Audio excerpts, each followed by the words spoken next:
ዛሬ የተገናኘነውና የተሰባሰብነው አቶ ልደቱ አያሌው ሀገረ ካኦፒ በሚል ርዕስ የጻፈውን መጽሐፍ ለመመረቅና መጽሐፉ ባነሳቸው የአገር የህልውና አደጋ ጉዳዮች ዙሪያ የየበኩላችንን ሐሳብ ለመለዋወጥ ነው። በፖለቲካችን እጅግ የሚዘወተረው እንደምታውቁት ሐሳቦች በተቆራረጠ መልኩ ማሰራጨት፣ መበተን፣ ተደራጅቶም የቀረበ ሐሳብ ከሆነ ግፋቢል በንግግር በቃለ ምልልስ ወይ በመሰሉ አጋጣሚዎች ማስተላለፍ ነው። ፖለቲካዊ ሐሳቦችን፣ እምነትን፣ አመለካከትን፣ አቋምን አደራጅቶ ሰንዶና ቀንብቦ ለውይይት፣ ለክርክር፣ ለጭቅጭቅም ቢሆን ማቅረብ ብዙዎች የሚያደርጉትና የታደሉት አይመስልም። በተሰነደ መልኩ የተደራጀ ሐሳብ ሲቀርብ ብዙ አንመለከትም በፖለቲካ ተዋስኦዋችን ወይም ዲስኮርሳችን ውስጥ። ይሄ አባባል የምንበለው ትዝብት ከማይመለከታቸው በጣም ጥቂት የኢትዮጵያ የአደባባይ ሰዎችና ፖለቲከኞች አንዱ ግን አቶ ልደቱ አያሌው ነው። ይሄ ቀደም ሲል ያልነው የኢትዮጵያን ፖለቲካ የተመለከተ መገለጫ ከማይመለከታቸው ጥቂቶች አንዱ ነው ብዬ አስባለሁ። አቶ ልደቱ በጉዳዮች፣ በንድፈ ሐሳቦች፣ በክስተቶችና በአገሪቱ መጻኢ ጉዳዮች ላይ ባተኮሩ ጭብጦች ዙሪያ በርከት ያለ ከዚህ ቀደም በርከት ያሉ መጽሐፍትን አስነብበዋል፣ በስፋት ዘርግተዋል። መጣጥፎችና ምጥን ወረቀቶችን ለመገናኛ ብዙሃን እያዘጋጀ በፍሬ ነገሮቹ ላይ እንድንነጋገር፣ እንድንከራከርና እንድንጨቃጨቅም ጭምር በዛም ውጤትነት የእይታ ጥራት እንዲኖረንና ግልጽ የተግባር አቅጣጫ እንዲኖረን እያደረገ ያለ አስተዋጽኦ ትልቅ የሆነ ባለውለታ ነው ብል እያጋነንኩ አይደለም። እነሆ ዛሬም ለየት ባለ ቅርጽ ፖለቲካዊ የረዥም ልቦለድ መጽሐፍ አሰናድቶ የመሰባሰባችን ምክንያት ሆኗል። ዛሬ የመገናኘት ምክንያታችን የልደቱ ሀገረ ካኦፒ የተሰኘ መጽሐፍ ቢሆንም መጽሐፉ ባነሳቸው ርዕሰ ጉዳዮች ሳቢያ የምንነጋገረው ግን ስለ አገር ህልውና፣ ስለ ጦርነትና ሰላም፣ ስለ መፍረስ ስጋት፣ ስለ ህዝብ እልቂት፣ ስለ አገዛዝ ጭካኔ፣ ስለ ልሂቃን አለማሰብ፣ አለማድመጥና አለመደማመጥ መራራ ውጤቶች፣ በአጠቃላይ ስለ አገር ሞትና ትንሣኤ ነው። ኢትዮጵያ አሁን ባለችበት ሁኔታ ወይም አሁን ካለችበት ሁኔታ አኳያ ለማናቸውም ኢትዮጵያዊ እንዲያውም ሰፋ ባደርገው ለማናቸውም ፍትህ፣ ሰላምና የተሻለ ህይወት ወዳድ ሁሉ ለማናቸውም በሰብአዊ መብትና ክብር ለሚያምን ሁሉ ከዚህ የሚበልጥ ከባድና አንገብጋቢ ጉዳይ ይኖራል ተብሎ አይገመትም። ስለዚህ በዚህ የበይነመረብ አዳራሻችን የሚነሱት ሐሳቦች ሁላችንንም በጋራና በተናጠል የሚመለከቱ ናቸው ማለት ነው። ስለሆነም በመላ ዓለም ሆናችሁ ይህንን መድረክ የምትታደሙ ሁሉ ባመቻችሁና በቻላችሁት ሁሉ መንገድ መጽሐፉን በመግዛት በማንበብ ስለ ጭብጦቹ የተለያዩ ሐሳቦች በማስፈር በመጻፍ በመወያየትና በመከራከር ጭምር ጸሐፊውና የሐሳብም የስጋትም ተጋሪዎቹ ያመላከቷቸውን አደጋዎች ይበልጥ አውዳሚ ወደሆነ ገጽ ከመሻገራቸው በፊት ያንን ለመከላከል የበኩላችሁን በማድረግ እንድትሳተፉ ጥሪ ቀርቧል። ዛሬ መጽሐፉን አስመልክቶ የታያቸውን እንዲያጋሩ የተጋበዙ እንግዶች አሉ። እነሱም ሐሳቦቻቸውን ያቀርባሉ ጊዜያቸው ሲደርስ። በተጨማሪ በዚህ አስተያየቶቻቸው ውስጥ ስለ መጽሐፉ ቅርጽ፣ ስለ መጽሐፉ ይዘት፣ ስለ ኢትዮጵያ አሁናዊ ሁኔታና በመጽሐፉ ስለተነሱት ቁም ነገሮች የበኩላቸውን ይላሉ። ከነዚህ ሁሉ መርሃ ግብሮች በፊት ግን የሀገረ ካኦፒ መጽሐፍ ጸሐፊ የሆነው አቶ ልደቱ አያሌው ለእናንተ በመላ ዓለም ላላችሁ ተከታታዮቻችን እና እዚህ ለተገኛችሁ እንግዶች አጭር መልእክት እንዲያስተላልፍ ጋብዘዋለሁ። ልደቱ መቀጠል ትችላለህ። በጣም አመሰግናለሁ ቴዲ። በቅድሚያ ይሄ ዛሬው ስነስርዓት እንዲሁ ዝም ብሎ የአንድ መጽሐፍ ምረቃ ስነስርዓት ሳይሆን የሀገር ፖለቲካ ጉዳይ እና የወቅቱን ትግል የሚመለከት ጉዳይ መሆኑን ተገንዝቦ ይህን ዝግጅት በስፋት እየተከታተለ ያለውን በሀገር ውስጥም በውጭ ሀገርም ያለ ህዝብ ከልብ አመሰግናለሁ በእውነት። ሁለተኛ በዚህ መድረክ ዛሬ የተጋበዙ በጣም ታላላቅ ሰዎች አሉ። በፖለቲካ ተሳትፎ የሚያደርጉ የአደባባይ ምሁር የሆኑ በተለያየ እንቅስቃሴ የምናውቃቸው የየራሳቸው ማህበራዊ መሰረት ያላቸው ግን በአስተሳሰብ ደግሞ አንድ አይነት አስተሳሰብ አላቸው የማይባሉ ሰዎች እዚህ ተገኝተዋል እና እነዚህም ሰዎች ይህን ቁም ነገር ተረድተው ጉዳዩ ከአንድ መጽሐፍ ምረቃ በላይ የሆነ የአገር ጉዳይ መሆኑን ተገንዝበው ዛሬ ሀሳባቸውን ለመግለጽ ኢትዮጵያውያን ከሀገረ ካኦፒ ምን ልንማር እንችላለን በሚለው ውስን ርዕስ ላይ እይታቸውን ለመግለጽ ዛሬ ፈቃደኛ ሆነው በመገኘታቸው በእውነት ከልብ ነው የማመሰግነው። አክባሪ ይስጥልኝ ማለት እወዳለሁ። ሌላው እኛንና ህብረተሰቡን የሚያገናኙት መገናኛ ብዙሃን ናቸው። ያለ እነሱ ተሳትፎ ልንገናኝ አንችልም እና ዛሬ ከ13 ከ14 በላይ መገናኛ ብዙሃን ይሄን ስነ ስርዓት በቀጥታ ለህዝብ ለማስተላለፍ ፈቃደኛ ሆነዋል። ይሄም ትልቅ በእውነት አጀንዳው የህዝብና የአገር መሆኑን ከመረዳት የመነጨ ነው ብዬ ስለማምን ለመገናኛ ብዙሃኑ እጅግ ትልቅ አክብሮት ነው ያለኝ። ከልቤ አመሰግናለሁ እና ይሄ ተጠናክሮ መቀጠል ያለበት ጉዳይ ነው የሚል እምነት አለኝ። ይሄን ካልኩ ዛሬ በእኔ በኩል ብዙ አላወራም። መጽሐፍ የፈለኩትን ነገር ጽፌያለሁ። ብዙ ተናጋሪ ስላለ እኔ ባጭሩ ዞሮ ዞሮ ምንድነው ይሄ መጽሐፍ ጭንቀት የወለደው መጽሐፍ ነው። ልቦለድ ነው። ከልቦለድ ግን ፖለቲካ ነክ ልቦለድ ነው። ከዛም ላይ ደግሞ የወቅቱ የኢትዮጵያ ፖለቲካዊ ሁኔታ ጋራ በጣም ተዛማጅ ሆነ አንድና አንድ ነው ሊባል ባይችልም ተዛማጅ ሆነ ታሪክን የሚያሳይ ፖለቲካ ቀመስ ልቦለድ ነው። ነገር ግን በዚህ ልቦለድ ውስጥ የተጠቀሱ ቦታዎች፣ አንዳንድ ክስተቶች፣ ገጸ ባህሪዎች ሙሉ በሙሉ የፈጠራ መሆናቸውን መገንዘብ ያስፈልጋል። ታሪኩና ሁነቱ ግን ከኢትዮጵያ ነባራዊ ሁኔታ ጋራ አብሮ የሚሄድ ነው። እንዲሄድም ተደርጎ የተጻፈ ነው። በአጋጣሚ የሆነ ሳይሆን ይሄ አንድ የትግል አጀንዳ ሆኖ እንዲያገለግል የተዘጋጀ ጽሁፍ ስለሆነ ሆን ተብሎ ከኢትዮጵያ ሪያሊቲ ጋር ያለውን ተዛምዶ ለማሳየት የተሞከረበት ነው እና ዋናው መልእክት ምንድነው? በእኔ በኩል አንደኛ አገር የምንለው ነገር እንዲሁ ዝም ብሎ በምህታት የሚፈጠር በአጋጣሚ የሚፈጠር ኤንቲቲ አይደለም። አገር በሰዎች የሚፈጠር ነው እና በሰዎች የሚፈጠር ስለሆነ በአግባቡ ካልተያዘ ደግሞ በሰዎች ሊፈርስ የሚችል ነው። ይሄን በተጨባጭ ማሳየት መቻል ነው አንዱ የመጽሐፉ መልእክት። ሁለተኛው ደግሞ በአግባቡ ያልተያዘ አገር መጥፎ ነገሮች ከጊዜ ወደ ጊዜ እየተስፋፉ እየጎለበቱ ሲሄዱ ከመኖር ወደ አለመኖር እንዴት ሊቀየር እንደሚችል ያሳያል።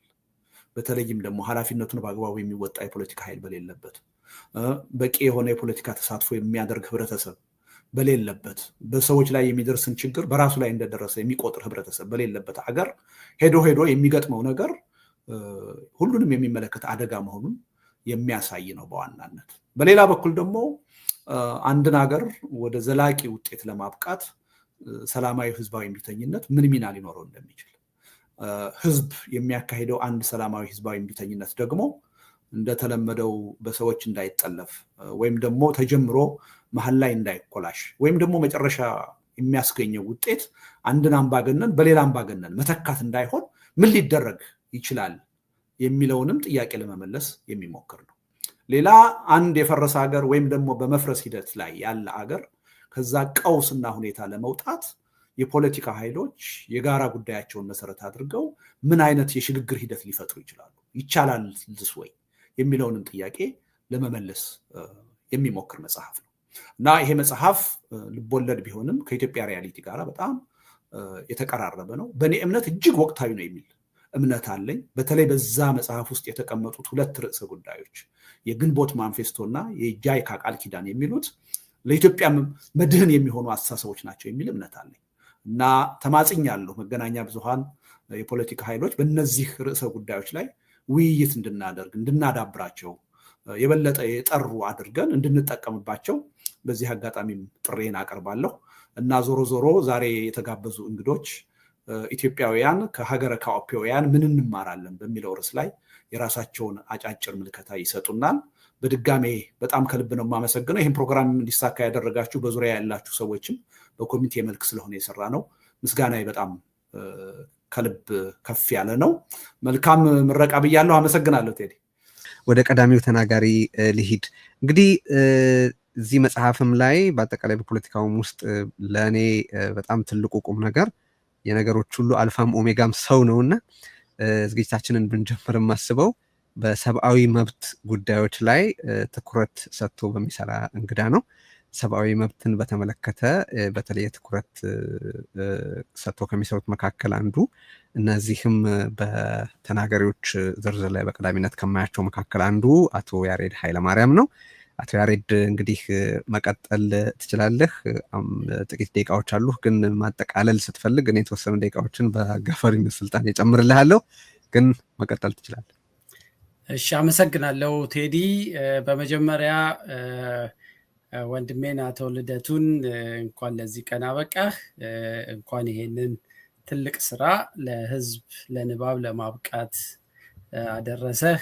እኛንም ስለጋበዝከን እኔንም ሀሳብ እንዳካፍል ስለጋበዝከኝ አመሰግናለሁ። በጥንቃቄ ነው ያነበብኩት መጽሐፉን እና ወደ 1-3-4 ገጽ ጽሁፎቹን ማዘጋጀ ነበር። አላነብም እሱን በዝርዝር አልፎ አልፎ ዋና ነጥቦቼን ብቻ ነካክቼ ካስፈለገ ለልደቱ በግል ጽሁፉን ልልክለት እችላለሁ። በመጀመሪያ ይህን እጅግ መሳጭ አወያይ አከራካሪ እና ጥልቅ ምልከታን የሚጋብዝ ልቦለድ መጽሐፍህን እንዲህ ለሙግት በድፍረት ማቅረብህ ያው የምትታወቅበት ቅድም ቴዲ እንዳለው የምትታወቅበትም በሐሳብ ሙግት በድፍረት አደባባይ የመቆም ትልቁ የተሰጠህ አንድ ትልቅ ነገር እሱ ስለሆነ እሱን ነው እዚህ ጽሁፍ ውስጥ ያየሁት እና በግምገማዬ 3 ነገሮች ላይ አተኩሬያለሁ። የመጀመሪያው የመጽሐፉ ይዘት ነው። ልቦለድ ለምን ሆነ የሚለው ላይ እና ቅርጹ ላይ ነው ማተኩረው። በቀጣይ ደግሞ በምናብ የተሰራችው ሀገረ ካኦፒ ከኢትዮጵያ ጋር ያላት ትስስር ምን ይመስላል የሚለው ነው። ሶስተኛው ላይ ግን ዋናው የዚህ መጽሐፍ ትኩረት የሆነው እኔ እንደውም ይሄንን ዝግጅት የመጽሐፍ ምረቃ ሳይሆን የትግል ጥሪ አድርጌ ነው፣ አዲስ የትግል ምዕራፍ ጥሪ አድርጌ ነው የምወስደው እና እነዛ የትኩረት ነጥቦቹ 2 ትኩረቶች ላይ ቅድም አቶ ልደቱም የጠቀስካቸው እሱ ላይ እመጣለሁ። የመጽሐፉን ይዘት መጽሐፉን ሳነብ ከራሴ ጋር እየተሟገትኩ የነበረው ለምን ልቦለድ ለምን ልደቱ በልቦለድ መንገድ ይሄንን መጽሐፍ ይዞ ሊከሰት ፈለገ የሚለው ነበረ ይኮረኩረኝ የነበረው። ይህ በ15 ምዕራፎች የተከፋፈለ ልቦለድ የተለያዩ ገጽታዎች አሉት። ግን ይህ የመጀመሪያው ጥያቄ ከኢትዮጵያ ጋር በዚህን ያህል የመመሳሰል ሁኔታ ያለው የኢትዮጵያን ተጨባጭ ሁኔታ የሚያሳይ በመጽሐፉ ውስጥ በኢትዮጵያ ፖለቲካ ውስጥ ፊገር የሆኑ ሰዎች አቶ ልደቱን ጨምሮ በሌላ ስም ተከስተው ሲናገሩ ሲሰሩ ይታያል። ከአቶ ልደቱ ውጪ ታዋቂ ፖለቲከኞች፣ የታወቁ በአገሪቷ ውስጥ ያሉ የፖለቲካ ድርጅቶች፣ በስልጣን ላይ የነበሩ ሰዎች ፍንትው ብለው እንደውም ሳነብ ይሄ አቶ ገሌን ለማለት ነው፣ ይሄኛውን ድርጅት ነው እያልኩ ምልክት ስማቸውን በኢትዮጵያ እየቀየርኩ ነበር ስጽፍ የነበረው እና ግን የአቶ ልደቱን አቀራረብ የወደድኩት ብዙ ጊዜ ከፍሬ ጉዳዩ ይልቅ በትርክት ላይ የመጨቃጨቅ አውድ የተጠናወተው የፖለቲካ ባህል ስላለን ልደቱ በእውነተኛው የኢትዮጵያ ታሪክ ላይ አተኩሮ ድርጅቶቹን በስማቸው፣ ፖለቲከኞቹን በስማቸው፣ ታዋቂ ሰዎቹን በስማቸው፣ ጋዜጠኞቹንም እዛ ላይ የጠቀሳቸውን ሰዎች ሁሉ በስም እየጠቀሰ እውነተኛውን ታሪክ ቢያስቀምጠው ልደቱ ሊያተኩርበት የፈለገው የመጨረሻዎቹ 2 ዋና ጉዳዮች ይረሱና ሙግቱም ክርክሩም ጭቅጭቁም የሚሆነው ትርክቱ ላይ ይሆናል። እያንዳንዱ ድርጅት የራሴን የሚለውን እውነት የራሱን ትርክት ከኪሱ ይዞ ይመጣል። እያንዳንዱ በመጽሐፍ ውስጥ የሚጠቀሰው ግለሰብ ሁሉ ዋናውን ፍሬ ነገር ትቶ ወይ ትረካውን ሊያስተካክል ይጥራል፣ ወይ ይሄን አላልክም ፍረጃ ውስጥ ይገባል። አሁን እንኳን በዚህ ይዘቱ እንኳን አንዳንድ ምልክቶች ቀድመው ቸኩለው አስተያየት የሰጡ ሰዎች እሱን ያረጋገጡልኝ እና ልደቱ በልቦለድ መንገድ ግን የኢትዮጵያን ነባራዊ ሁኔታ በዚህ መንገድ ማቅረቡ ሁላችንንም ትኩረት ወደ ዋናው ፍሬ ነገር ላይ ብቻ እንዲያተኩር ያደርገዋል። እዚህ ውስጥ ተነስቶ ማንም ሰው እዚህ ጋር እንደዚህ ያልከኝ ልክ አይደለም፣ ስለዚህ ድርጅት ያወራኸው ልክ አይደለም፣ ስለ ገሌ የጻፍከው ልክ አይደለም ብሎ ልደቱን ሊሟገተውና ጊዜ ሊያጠፋ አይችልም። ምክንያቱም የተጠቀሱት ሌሎች ሰዎች ናቸው፣ የማይታወቁ ገጸ ባህሪያት ናቸው። እነሱን ወክሎ ሙግት የሚገጥም ማንም ሰው አይኖርም። ስለዚህ ይሄ የመጽሐፉ ይዘት በዚህ መንገድ መቅረቡ ልደቱ እጅግ ብልህ የሆነ ጥሩ ጥንቃቄ የተሞላው መንገድና ትልቁ ሸክም የጭቅጭቁን መንገድ አቋርጠህ ዘግተኸዋል ማለት ይቻላል። ስለዚህ እሱን አድናቆቴንም ተደምሜም ነው ያየሁትና እሱን ለመጥቀስ እወዳለሁ።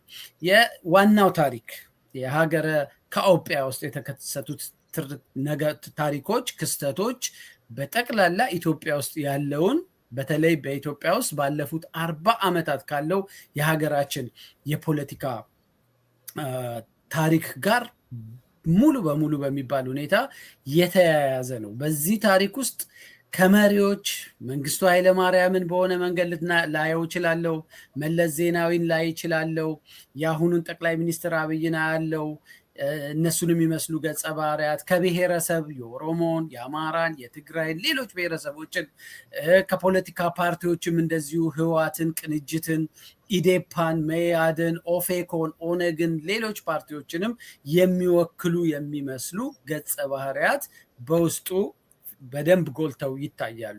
ከታዋቂ ፖለቲካዎችም እንደዚሁ ቅድም እንዳልኩት አቶ ልደቱ ራሱን ጨምሮ በርካታ የታዋቂ ፖለቲካ ፓርቲ መሪዎችን፣ ታዋቂ የአደባባይ ምሁራንን፣ ጋዜጠኞችን በሚገርም ሁኔታ እዚህ ውስጥ ስሏቸዋል። ስለዚህ ዛሬ ያለንበትን ኢትዮጵያ ያለችበትን ተጨባጭ ሁኔታ፣ የግጭቱን አውድ፣ የስጋቱን መጠን፣ የመፍረስ አፋፍ ላይ የደረስንበትን መነሻዎች ጭምር በብሔረሰቦች መካከል ያለውን ውጥረት፣ በፖለቲካ ፓርቲዎች መካከል ያለውን አለመተማመን፣ በፖለቲካ ውስጥ ገብተው ዋና ተዋናይ በሆኑ ሰዎች መካከል ያለው አለመተማመን፣ መፈራራት፣ አንዱ በአንዱ ላይ የሚፈጽማቸውን ነገሮች ሁሉ እንዴት ሀገር ለማፍረስ እንደሚደርሱ በዚህ በልብ ወለድ ታሪክ ውስጥ ልደቱ ጥሩ አድርጎ አስቀምጦታል። ያሬድ 2 ደቂቃ ጨምርልሃለሁ። ኦኬ ቴንክ ዩ ቴዲ። ወደ መጨረሻው ስመጣ የመጨረሻዎቹ ወሳኙ የዚህ መጽሐፍ ክፍል ዛሬ ኢትዮጵያ የተጋፈጠችውን እጅግ አሳሳቢና አስፈሪ የመፈራረስ አደጋ ለመቀልበስ እና በህዝቦች የስልጣን የበላይነት የተረጋገጠ ዲሞክራሲያዊ ስርዓት ለመገንባት የሚታገሉ ኃይሎች ያለምንም ጊዜ ማጥፋት ሊነጋገሩባቸው ሊወስዷቸው የሚገቡ የግንቦት ማኒፌስቶ እና የጃይካ የሽግግር ቃል ኪዳን ወሳኙ ክፍል እሱ ነው። እሱ ላይ ዝርዝር እስከምገባ አሁን ጊዜ ስለሌለ አንድ ዋና ነገር መጥቀስ እንፈልገው ይሄንን በተለይም ደግሞ የግንቦት ማኒፌስቶውን መነሻ ያደረገው የሊበራል ፓርቲው በዛ መጽሐፍ ውስጥ መሬት ላይ ያለ የራሱ ኮንስቲትዩንሲ ያለው ፓርቲ ነው። አሁን ባለው ኢትዮጵያ ይሄንን አይነት ትልቅ ኃላፊነት ሊሸከም የሚችል መሬት ላይ የተቀመጠ የፖለቲካ ኃይል አለ ወይ? ወይስ ይሄንን ቻርተር እንዴት አድርጎ ነው ልደቱ የኢትዮጵያ የፖለቲካ ኃይሎች እንዲገዙት ሊያደርግ የሚችለው የሚለው ያሳስበኛል።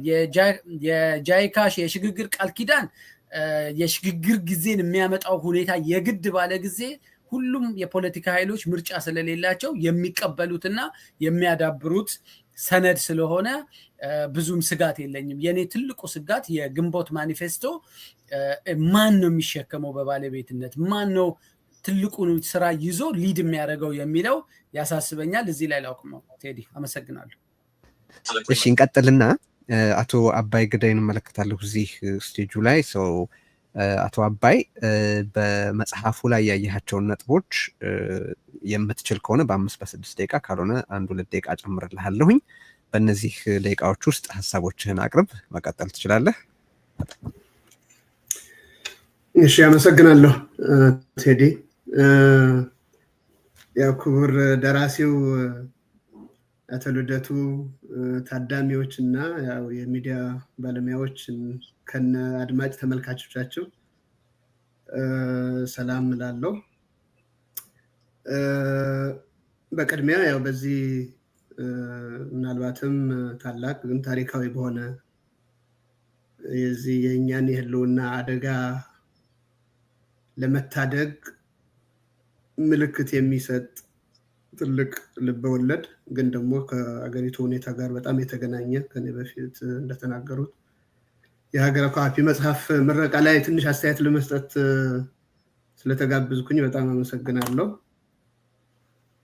ብዙም የተለመደ አይደለም ከእንደነዚህ አይነት ሰዎች ጋር ስቀርብ። እኔ አባይ ግዳይ ነኝ። እኔም ከኑሮዬ ከአሜሪካን ሀገር ነው፣ ግን በኢትዮጵያ ፖለቲካ ቀደም ሲል አሁን ደግሞ በትግራይ ተኮር በሆነ ፖለቲካ ነው የምንቀሳቀሰው እና ዞሮ ዞሮ የመጽሐፉ ይዘት ወደ እነዚህ መድረክም ደፍሮ ለመቅረብ የሚያስችል መልእክት አለውና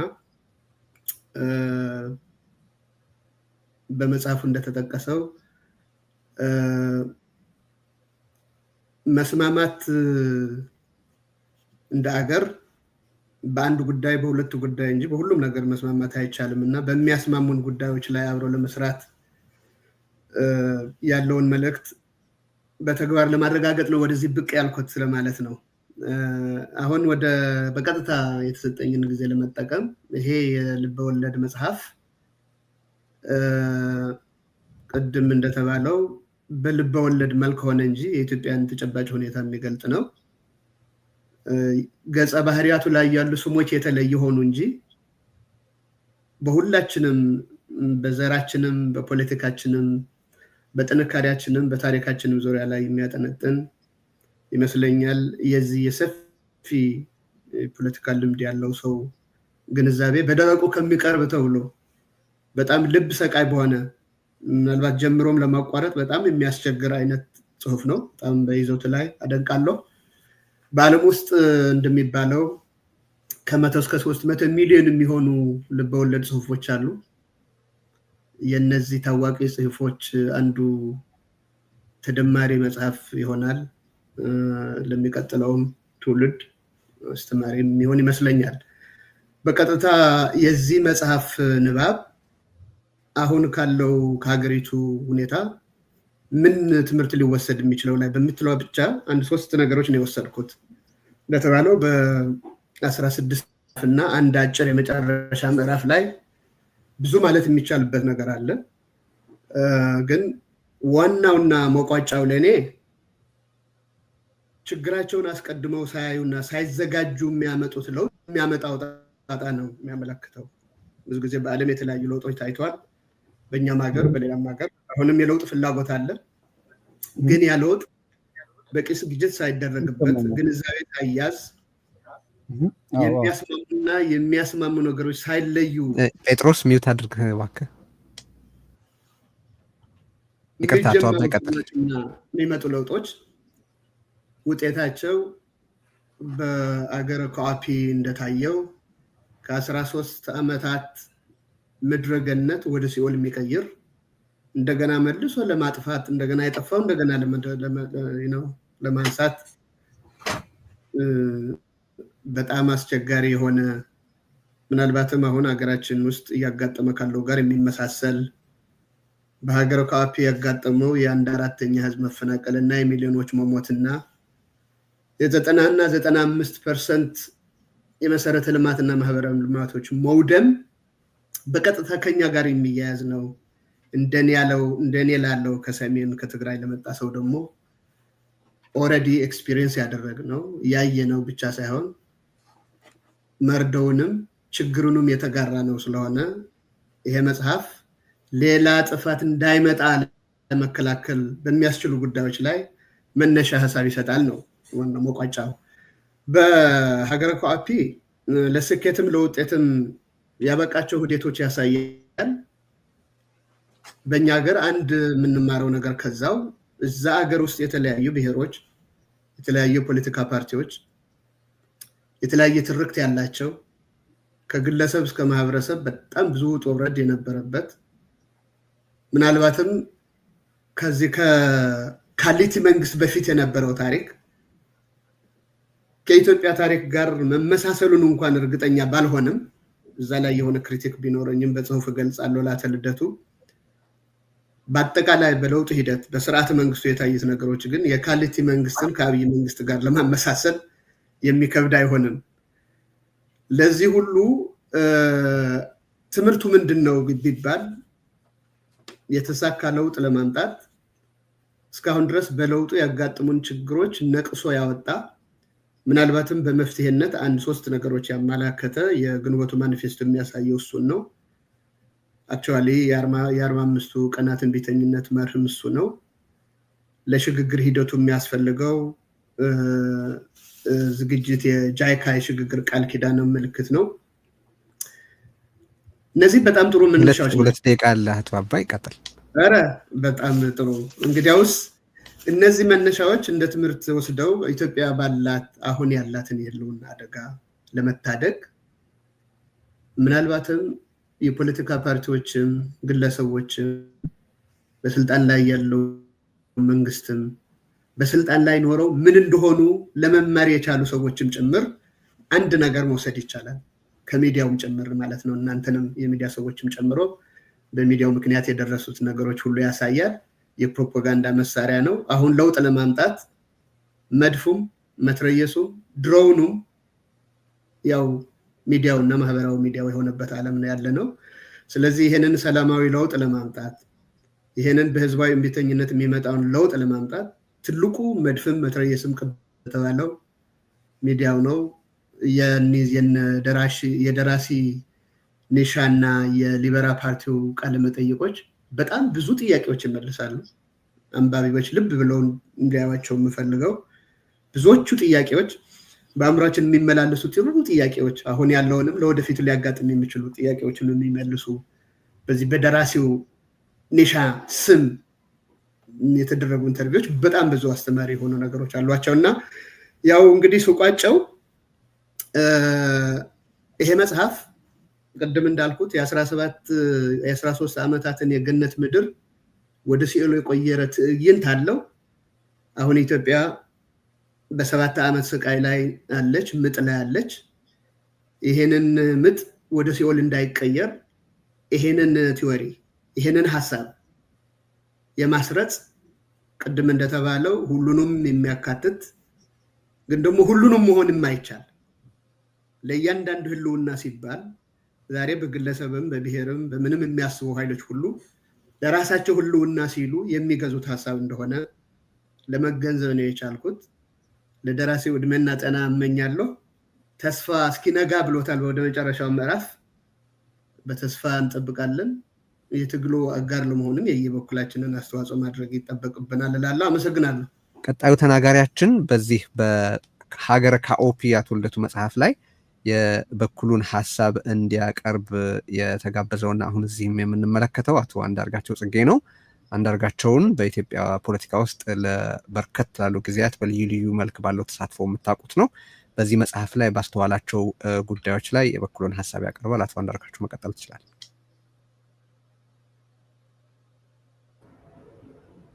ይሰማል? እስኪ በዚህ ልጀምር። ይሰማል? ኦኬ። ያው ጊዜ በጣም ውድ ነገር እንደሆነ ነው ያየሁት። ስለዚህ ቀጥታ ወደ አስተያየቴ ነው የምገባው። በሰላም ላለው ሁሉ እዚህ ላላችሁትም ለሚያዳምጡትም መጀመሪያ በምስጋና ነው የሚጀምረው። ምስጋና አቶ ልደቱ ነው በዚህ የመጽሐፍ ግምገማ ወይንም አስተያየት መስጠት መድረክ ላይ ስለጋበዘኝ። ከዛም አልፎ ደግሞ የተወሰነ ደረጃ አደንቃለሁ አቶ ልደቱን። ማደንቀው የኔ አመለካከት በተለያዩ ጉዳዮች ላይ ምን ሊሆን እንደሚችለው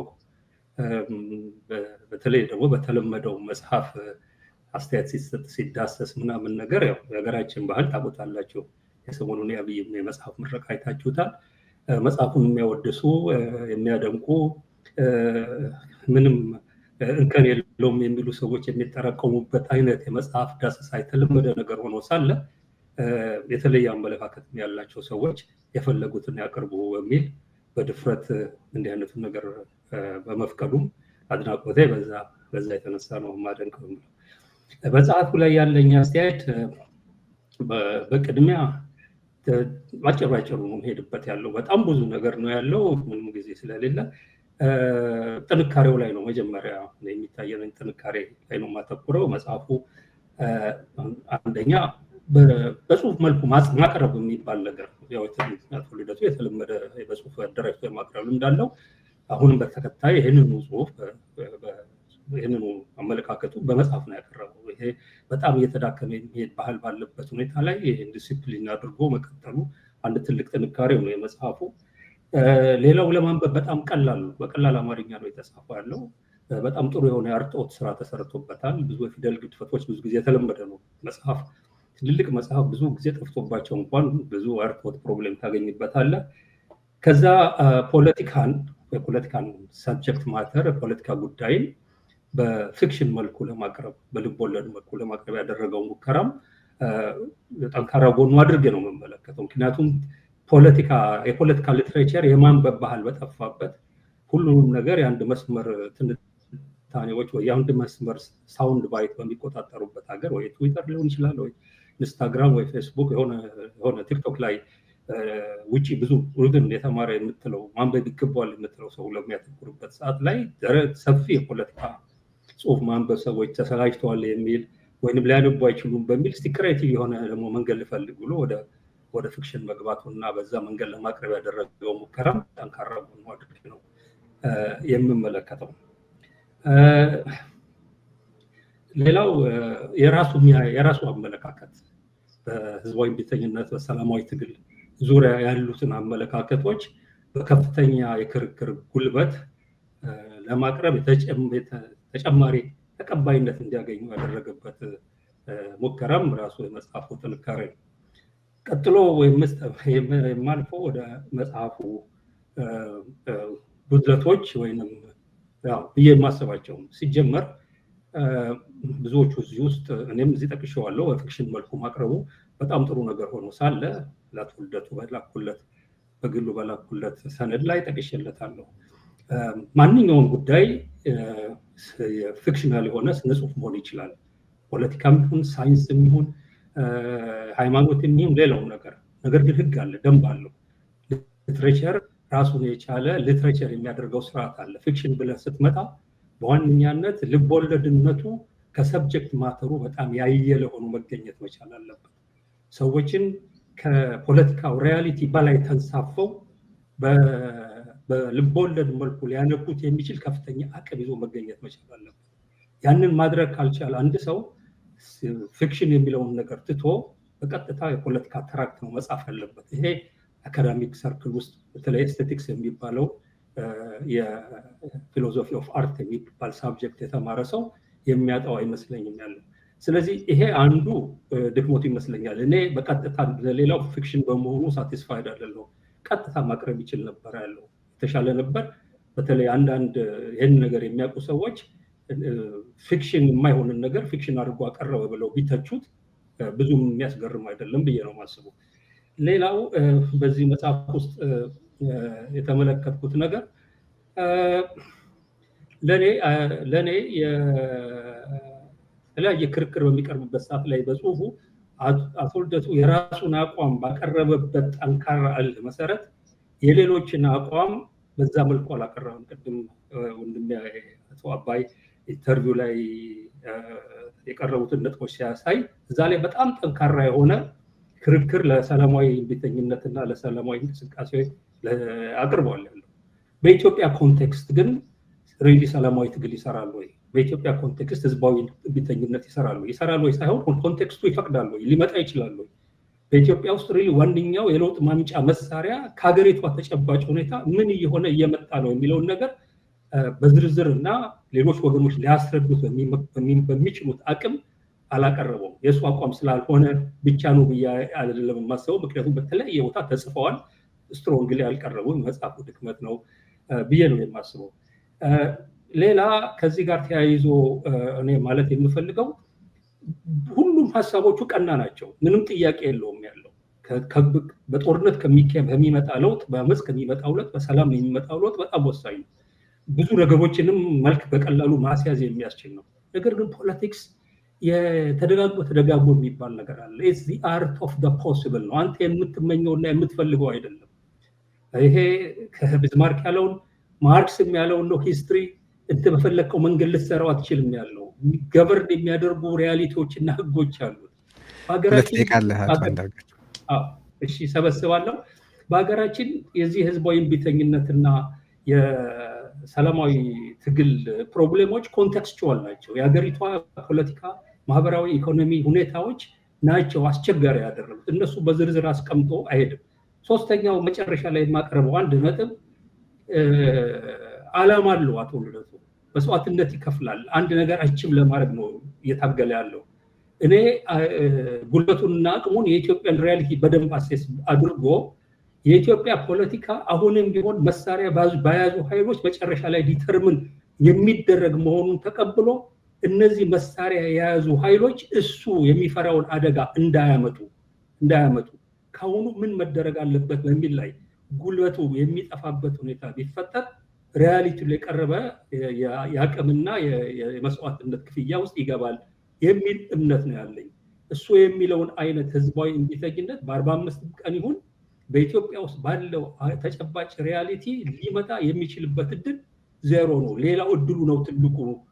ይሄ ጉልበቱ ከህወሓት ጋራ ከፋኖ ጋራ ከኦላ ጋራ ቀጥሎ ሊደራጅ ከሚችሉ ጉልበቶች ጋራ ተያይዞ የሚመጣ ኃይል ነው። መሰረታዊ የሆነ ጉልበት ነው የሚመጣው። ሌላው ትልቁ ነገር እነዚህ ኃይሎች ተጠናክረው ሲመጡ ህዝባዊ እምቢተኝነት ሊመጣ ይችላል። መንግስት መውደቁን ሲያቅ ብቻ ነው ህዝብ በዛን ጊዜ ሊነሳ የሚችልበት እድል ሊፈጠር የሚችለው። የዛን ጊዜ የሚመጣው ህዝባዊ እምቢተኝነት ግን በጊዜ መልክ ሊያስይዘው የሚችል ዝግጅት አንደርግራውንድ ምን ካልተደረገ በቂምና በቀል የሚሄድ የተከፋና የተበሳጨ የተዘረፈ የተፈናቀለ ህዝብ ያፈናቀሉትን መልሶ ለማፈናቀል የሚሄድበት ሁኔታ ሊፈጥር ስለሚችል እንዲህ አይነቱን አደጋ እንዴት እናስወግደዋለን በሚል ነገር ላይ ስራዬ ብሎ ጥናት ቢያደርግና መፍትሄ ቢያቀርብ ለኢትዮጵያ ሪያሊቲ የተቀረበ ሶሉሽን ሊሰጥ ይችል ነበር ብዬ አስባለሁ። አመሰግናለሁ። እንቀጥላለን። ከዚህ ቀጥሎ የመጽሐፉን በተመለከተ ያለውን አተያይ የሚያቀርብልን ፕሮፌሰር ሕዝቅኤል ገቢሳ ነው። ሕዝቅኤልን ታውቁታላችሁ። በረዘም ባለ ጊዜ የፖለቲካ ተሳትፎ በጽሁፎቹና በተለያዩ ቃለምልሶችና መድረኮች ላይ ባቀረባቸው ሀሳቦች ዛሬ በዚህ ሀገረ ካኦፒ በተሰኘ የአቶ ልደቱ መጽሐፍ ዙሪያ ያለውን አተያይ ያቀርብልናል። ሕዝቅኤል መቀጠል ትችላለህ። ማጠቃለል ሲያስፈልግ ተጨማሪ ደቂቃዎች ነግሬ እሰጥሃለሁ ማለት ነው። አመሰግናለሁ ቴዲ። አቶ ልደቱ እንኳን ደስ አለህ። ካለን ሰዓት አንጻር እኔም ቶሎ ብዬ ወደ ለመናገር የፈለግኩትን ልናገር። ልቦወለድ ልበለው፣ ልቦወለዶች፣ ፖለቲካ ቀመስ ልቦወለዶች በዓለም ታሪክ ውስጥ በስነ ጽሁፍ ታሪክ ውስጥ በቀጥታ አብዮትን ወይም ለውጥን አቀጣጠሉ ማለት ባይቻልም ለውጥ እንዲመጣ የተቻላቸውን የበኩላቸውን አስተዋጽኦ እንዳበረከቱ ሁላችንም እናውቃለን። ሰው ስለ ፖለቲካ መስማት በማይፈልግበት ጊዜ ወይም ፖለቲካ እንዳይሰማ ብዙ ግድግዳዎች በሚሰሩበት ጊዜ ትኩረት በሚስቡ ትረካዎችን፣ ውስብስብ ጉዳዮችን ሰብአዊ በማድረግ ልቦወለዶችን ርህራሄን ሊቀሰቅሱ በማይችሉ በህዝባዊ አመለካከቶች ላይ ተጽዕኖ እንዲያሳድሩ በልቦወለድ መልክ በሚቀርቡበት ጊዜ ህዝብን ለማስተማር እንደሚችሉ የበለጠ ጨቋኝ ስርዓትን ለመቃወም የበለጠ ፈቃደኝነት በህዝብ ሊመጣ እንዲችል እንደሚያደርጉ እናውቃለን። የፍትህ መጓደል ወይም የጀግንነት ተቃውሞ ታሪኮች ግለሰቦች እና ቡድኖች በፖለቲካ እንቅስቃሴ ላይ የበለጠ እንዲጠመዱ ሊያደርጉ ይችላሉ። በዚህ ትውፊት በኩል ነው ይመስለኛል አቶ ልደቱ ይሄንን መጽሐፍ ሊጽፍ የቻለው። እንዲህ አይነት ትውፊት በሀገራችን አለ። በሀገራችን ከሌሎች ከኢትዮጵያ ጨቋኝ የፖለቲካ ስርዓት ለማወቅ የሚሞክሩ የፖለቲካ ልቦወለዶች ተጽፈዋል። በንጉሱም ጊዜ፣ በደርግም ጊዜ፣ በሌላ ጊዜም ይጻፋሉ። ትዝ የሚሉኝ አሉ። ለምሳሌ እኔ በአፄ ኃይለሥላሴ አገዛዝ ክፋት ውስጥ ለመወለድ አልፈልግም ብሎ አቤ ጉበኛ አልወለድም የሚል እንደዚሁ የፖለቲካ ቀመስ ጽፈዋል። በሰፊው የሚታወቀው ደግሞ የፍቅር እስከ መቃብር የሚለው የፍቅር የሚመስል ነገር ግን የፊውዳሉን እና የመሳፍንት ስርዓቱን እና ኋላ ቀር አስተሳሰቦችን የህዝቡን እብሪተኝ አመፅ ወደ አደባባይ እንዲወጣ እንዳደረገ ልደቱን በዚህ ሁኔታ በዚህ ተርታ ላይ የሚሰለፍ መሆኑን ለመግለጽ ነው መጀመሪያ ላይ የፈለግኩት። እነዚህ ሁሉ መጽሐፍት በሚጻፉበት ጊዜ የነበረው መንግስት የሳንሱር ህግ በመጠቀም ስለሚያፍን ልቦወለድን በመጠቀም ህዝቡን ለማንቀሳቀስ እና ለማንቃት ተጠቅመዋል። አሁን ግን ያለው ሁኔታ ይሄ ያለው የሳንሱር ሬጂም እንዳለ የታወቀ ነው። ነገር ግን ከዛም በላይ ህዝቡ በኢትዮጵያ ውስጥ በፖለቲካ ላይ እንደተሰላቸ ነው የሚታወቀው። በጣም ሰልችቷል። ብዙ ጊዜ የለውጥ እድሎች ይመጣሉ፣ የለውጥ እድሎቹ ግን አይቀጥሉም፣ ይከሽፋሉ። ስለዚህ በአሁኑ ሰዓት ኢትዮጵያውያን እንደተለመደው ፖለቲከኞችንና ፖለቲካን መስማትም መታገስም የማይችሉበት ጊዜ ስለሆነ አቶ ልደቱ በመጽሐፋቸው መጀመሪያ ገጾች ላይ እንደተናገሩት ዓላማቸው የዚህ መጽሐፍ ዓላማ እንደተለመደው ደረቅ ፖለቲካ ከመጽሐፍ ይልቅ ፖለቲካ ቀመስ በሆነ ልበወለዳዊ ድርሰት በርዕስ ጉዳዩ ላይ ለአንባቢያን እያወጉ የተሻለ ለመፍጠር ነው የሚሉት። ያን ሀሳብ ነው የሚገልጸው። ስለዚህ በአዲስ መልክ በመምጣታቸው ሊመሰገኑ ይገባል። ያለውን ሁኔታ ማሳወቅ ብቻ ሳይሆን እንዲሁም ደግሞ ለዘለቄታዊ ሽግግር የሚያበቃ አካሄድ ምን መሆን እንዳለበትም በመጽሐፉ ላይ ጽፈዋል። ስለዚህ ያለውን ሁኔታ ማሳወቅም ደግሞ ወደ ተሻለ ሁኔታ እንዴት እንደምንሸጋገር እንደዚህ ይሄ ኮንቨርሴሽናል የንግግር የወግ በሆነ መልክ ማቅረብ መቻላቸው ያለውን የፖለቲካ ሁኔታ ያስታውቃል። እዚህ ላይ ብዙ ስለ ስነ ጽሁፍ ስለ አንድምታዎቹ ብዙዎች ሊናገሩ ይችላሉ። እኔ ግን ስለ ደራሲው አንድ ሁለት ቃል ለመናገር ይፈቅድልኝ። አንደኛ አቶ ልደቱ አይደክሙም። በኢትዮጵያ ፖለቲካ ውስጥ ለሩብ ምዕተ ዓመት ንቁ ተሳታፊ ሆነው የቆዩ ናቸው። የኢትዮጵያ ፖለቲካ ግን ታጥቦ ጭቃ ነው የሚመስለው። ለውጥ መጣ በሚባልበት ጊዜ ለውጡ ይከሽፋል። የኢትዮጵያን ፖለቲካ ውስጥ ለውጥን ለማምጣት መሞከር ከንቱ እንደሆነ ብዙ ሰዎች ተስፋ ቆርጠው በወጡበት ጊዜ አቶ ልደቱ ግን ከስነ ጽሁፍ ከሊትሬቸር አንድ ሀሳብ የመጣልኝ ይህንን ሳነበው ይሄ የሲሲፈስ ተግባር ሲሲፊያን ቻሌንጅ ድንጋይን ወደ ተራራ ከፍ አድርጎ ለማውጣት መሞከር እንደገና ይመለሳል፣ ወደ ላይ ያወጣል፣ እንደገና ይመለሳል። ነገር ግን ተስፋ ሳይቆርጥ ይሄንን የሲሲፈስ ተግባር ተያይዞት ያለ ሰው ስለሆነ የማይደክመው ተደጋጋሚ የሆነ ክሽፈት ቢኖርም ሳይደክመው ብዙዎቹ ተስፋ ቆርጠው ወደ ኖሯቸው ተመልሰው ባሉበት ሰዓት አቶ ልደቱ ግን ይህንን የሲሲፈስን ፈተና ድል እስኪገኝ ድረስ እየሞከረ ነው፣ እየጣረ ነው። ተስፋ አይቆርጥም። ተስፋ ለመቁረጡ እና ይህን ያህል መቆየቱ በጣም የሚያስመሰግነው ነው። ከዚህ በላይ አሁን ሲነገር እንደነበረው ደግሞ ያለውን አቶ ልደቱ ያለውን ቁርጠኝነት የሚያሳየው ከራስ ወዳድነት ነፃ በሆነ መንገድ ነው እንደሚመስለኝ። ለዚህም ነው የጋራችን መሆኑን ብገነዘብም ከድካሜ በላይ ዋጋዬ እንደተከፈለኝ እቆጥራለሁ ብሎ ይህን መጽሐፍ በነፃ ማቅረቡ ከግለኝነት ከግል ጥቅም አሳዳጅነት ነፃ መሆኑን ነው። ይህንን እንግዲህ አቶ ልደቱ መጽሐፎ የእርሶን የባህሪ ጥንካሬ የማይበገር መንፈሱን እና ለገዛ ለግሎ እሴቶች ያሉትን ቁርጠኝነት ያሳያል። ልበወለዱን እንዲጋብዙ በመጀመሪያው ገጾች ላይ የጋበዟቸው የህብረተሰብ ክፍሎች አሉ። ደፋ ቀና የምትሉ ስግብግብ የሀገራችን ባለሀብቶች፣ ስልጣን ዘላለማዊ መስሎ የሚታያቸው የወቅቱ የብልጽግና አምባገነን ባለስልጣናት፣ በተናጠል ትግል ለድል እንበቃለን በማለት በሀዘን ላይ የምንገኝ የግብዝ የተቃዋሚ ድርጅት መሪዎች ያሉት እንዲያነቡት ስለጋበዙ የኔ ምኞት እርሶ ይህንን የሲሲፈስን ተግባር ይዘውታል። ይህንን ድንጋይ ጫፉ ላይ እንደሚያደርሱት እና 2 ደቂቃ ከሰጠኝ አመሰግናለሁ። ጫፉ ላይ አድርሰው ይሄ ድንጋይ ተንከባሎ እነዚህን ህብረተሰብ ክፍሎችንም አሸንፎ ለድር እንደሚደርስ እና እነዚህ ለንባብ የጋበዟቸው ሰዎች መልሰው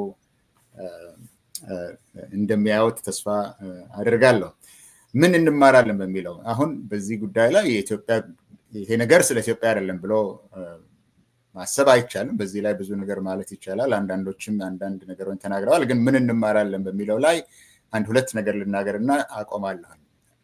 ይሄኛውም ብዙ ትምህርት አለ። ከብዙ ትምህርቶች ውስጥ የመከላከያ ሚኒስትሩ ጀነራል ኮመቲሽ ጀነራል ቃሊቲን እንዴት እንደሚንቋቸው የታወቀ ነው በውስጥ ሲናገሩ። አደባባይ ላይ ግን ወጥተው ያወድሷቸዋል። በህዝቡ ስሜታዊ ጭፍን በለውጡ ሂደት ህዝባችን ሙሉ ድጋፍ ያላቸው እድለኞች የሆንን እንደዚህ አይነት ፕሬዚደንት እያሉ በአደባባይ ወደ ቤት ሲገቡ ይንቋቸዋል። ወደ አደባባይ ሲወጡ ግን ምን አይነት ሰዎች እንደሆኑ ነው የሚናገሩት። ይሄ ያሳሰበኝ ለእኔ ምን ያህሉ በኢትዮጵያ ውስጥ ያሉ የዚህ የብልጽግና አገዛዝ መሪዎች ከመሪያቸው ጋር ምንም ያክል ባይስማሙ፣ መሪያቸው ምንም ያክል ጨካኝ መሆናቸውን ቢያውቁ፣ ነገር ግን ወጥተው አይናገሩም። ይሄ አንድ ትምህርት ነው እና እዚህ ላይ ለፖለቲካ ስትራቴጂ የሚያወጡ ቢያስቡበት ደስ ይለኛል። ሁለተኛ ራሴሎ ሆሳ ለራሷ ሰርታለች። በግሏ ኑሮ ከፍተኛ ውጤት ያመጣች ነው። ነገር ግን የሲአይኤ ወኪል ነው የምትባለው። የሊበራል ፓርቲ መሪ ብትሆንም የሲአይኤ ወኪል ነው። ይሄም የቆየ ተግባር ነው። ወደ ላይ የወጡ በግላቸው ብዙ ሰዎች ብዙ ስራን የሰሩ ወደ ማህበራዊ ወደ ፖለቲካ ገብተው ለመርዳት የሚፈልጉ ሰዎችን ሁልጊዜም ወደ ውጭ እንገፋቸዋለን። በግላቸው የሰሩትን ነገር በመናቅ ለህዝብ የሚሰጡን አስተዋጽኦ እናጎድፋለን። ይሄ በጣም አስቸጋሪ ሊሆን ይችላል። መጨረሻ ላይ አንድ ቃል ልናገር ስለንሻ። የህሊና ሰዎች ሁልጊዜም አሉ፣ ሁልጊዜም ማስጠንቀቂያ ይሰጡናል። ነገር ግን በጭራሽ አንሰማቸውም። ይልቁንም ያለ ማስረጃ ስለነሱ እናወራለን። ብዙዎችን ገጸ ባህሪዎች እዚህ ውስጥ በምናይበት ጊዜ ራሳችን መልሰን ራሳችንን የምናሸንፍ ሰዎች ስለሆንን ከዚህ ብዙ ነገር እንማራለን። ብዙ ነገር ማለት ይቻላል፣ ግን ካለን ሰዓት አንጻር ይሄንን ለማለት ነው የፈለግኩት። አመሰግናለሁ። ርዕዮት ዓለሙ ናት ቀጣዩ ተናጋሪያችን። ርዕዮት ጋዜጠኛ ናት። በተለያየ መልኩ ለመገናኛ ብዙሃንና የመናገር ነፃነት ትግል በማድረግ ትታወቃለች። በመገናኛ ብዙሃን በኤሌክትሮኒክስ እና በፕሪንት ሚዲያ ላይ ሰርታለች። በአሁኑ ወቅት የምንጊዜ ሚዲያ በማስኬድ ላይ ናቸው ከባልደረቦቿ ጋር። እናመሰግናለን። ርዕዮት መቀጠል ትችያለሽ። እሺ፣ በቅድሚያ አቶ ልደቱን እንኳን ደስ አለ ልለው ፈልጋለሁኝ። የተፈረመበት መጽሐፉን ስለላከልኝ እንዲሁም ደግሞ አስተያየቴን እንዳጋራ ስለጋበዘኝ በጣም አመሰግናለሁ። እንግዲህ ስለ መጽሐፉ በተለያየ አይነት መንገድ ከተለያየ ነገር አንጻር እየታየ ብዙ ሊባል ይችላል። እሱን በቀጣይ ፕሮግራሞች የምናደርገው መሆኑ እንደተጠበቀ ሆኖ ለአሁኑ ግን ከሀገረ ካኦፒ ምን እንማራለን ስለሆነ የተሰጠኝ ርዕስ እሱ ላይ ማተኮር ፈልጋለሁኝ። አንደኛው ጉዳይ የማንነት ጉዳዮች የሚያዙበትን ነገር በተመለከተ የሚገልጸው ነው።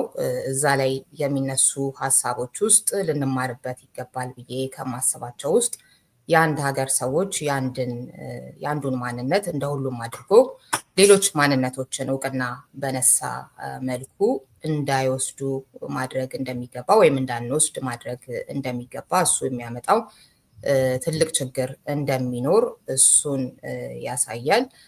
እንደዚሁም ደግሞ የተራዘመ ግጭት ውስጥ ወይም ደግሞ ውጊያ ውስጥ ጦርነት ውስጥ ሲኖር የሚመጡት ከሞት እንደዚሁም ከአካል ጉድለት ከንብረት ውድመት ባሻገር ማህበራዊ ግንኙነቶች፣ እሴቶች እንዴት አድርገው እንደሚበጣጠሱ እና ቀጣይ ሀገር ትውልድ በሚባል አይነት ሁኔታ ልንኖር በማንችልበት ሁኔታ እንደሚበላሽ፣ ስለዚህ እንደው ችግሮቻችንን በተቻለን መጠን በሰላማዊ መንገድ የመፍታቱን ነገር ተቃውሞቻችንን በሰላማዊ ህዝባዊ እምቢተኝነት የማድረጉን ነገር በተመለከተ በትኩረት በተለያዩ ገጸ ባህሪዎች በተለያዩ ምልልሶች እንደዚሁም ደግሞ አጠቃላይ በተለያየ አይነት መንገድ በሰፊው ይገለጻል። እሱም አንድ ትምህርት ነው።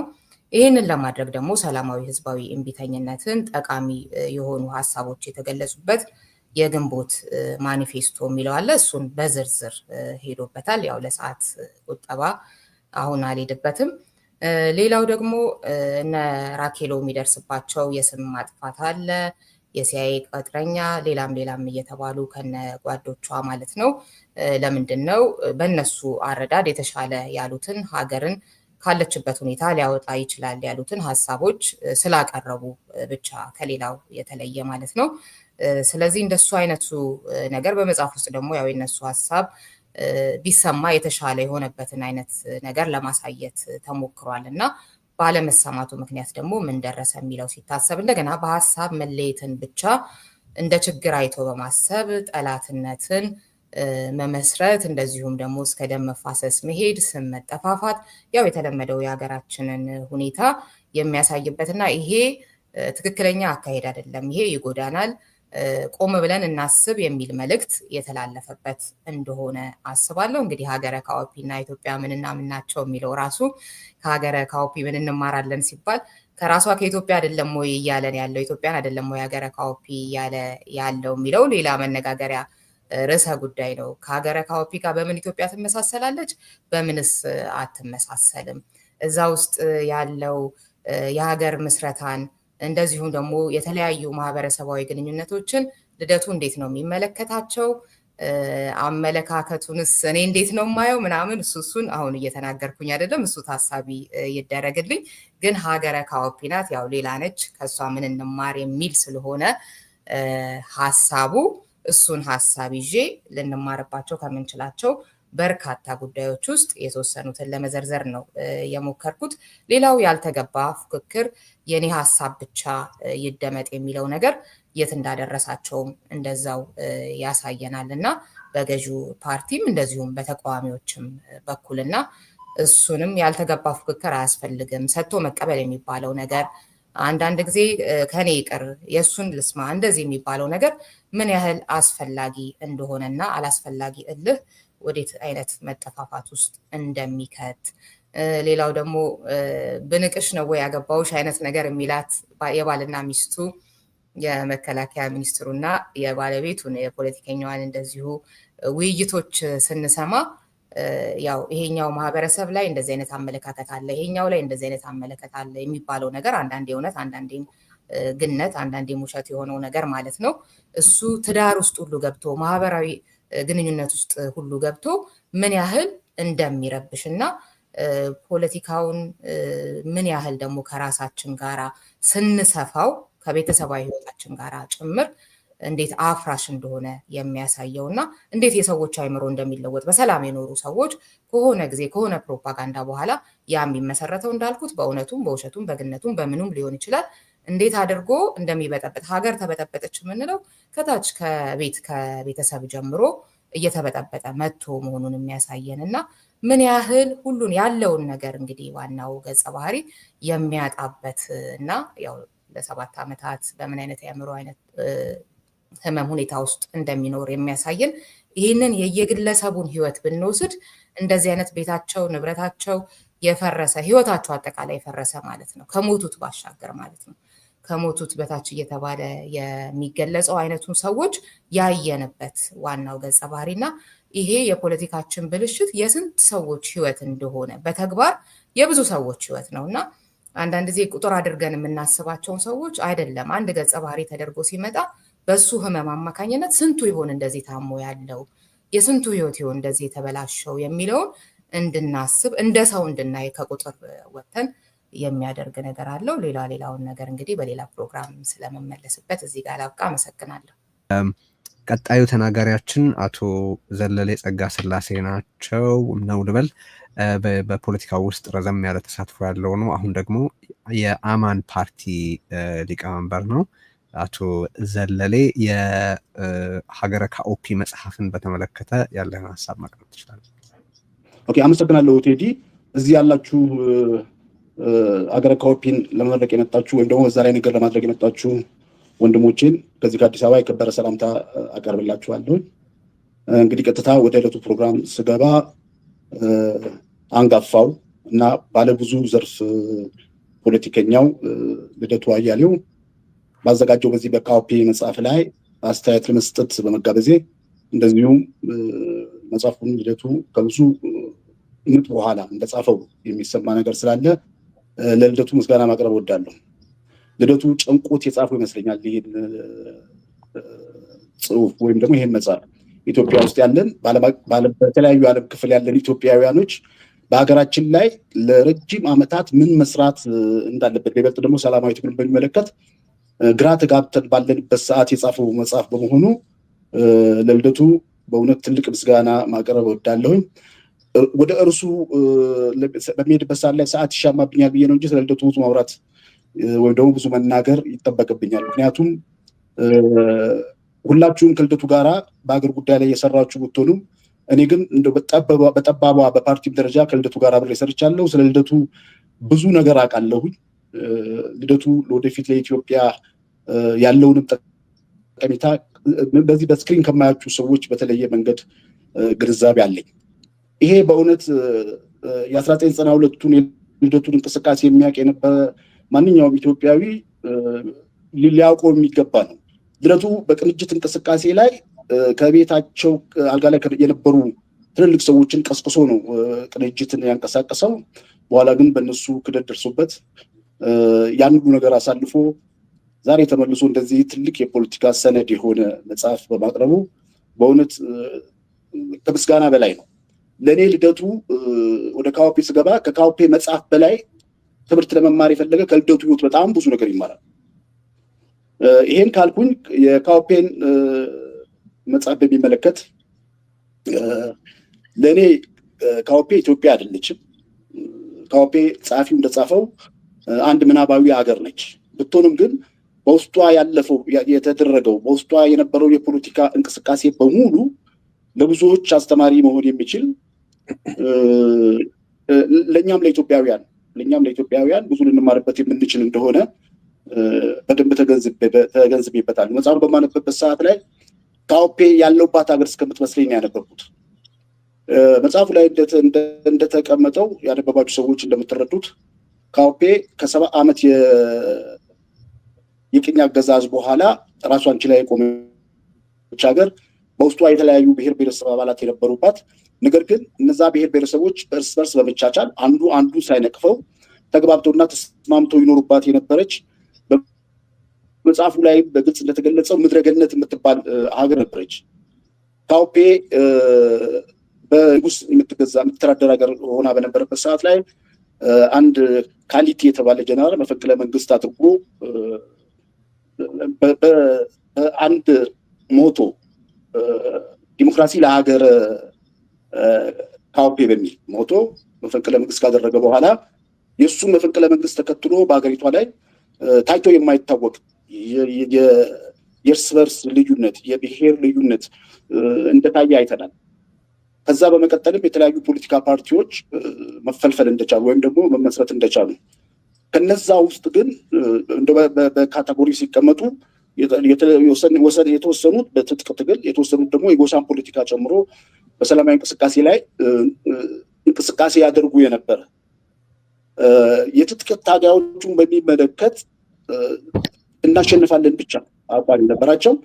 ሌሎቹን የሰላማዊ ታጋዮቹን መስማት የማይፈልጉ እንደውም የራኬብን ህይወት ስናይ በመሀል ሀገሩ ላይ የሰላማዊ ትግሉን በምታሟሙቅበት ሰዓት ላይ የሰላማዊ ትግሉ ጸር ነች፣ ሊበራል ፓርቲ ማለት ነው፣ የሰላማዊ ትግሉ ጠር ናቸው ብለው ሌብል አድርጓቸው እንደነበረ እናያለን።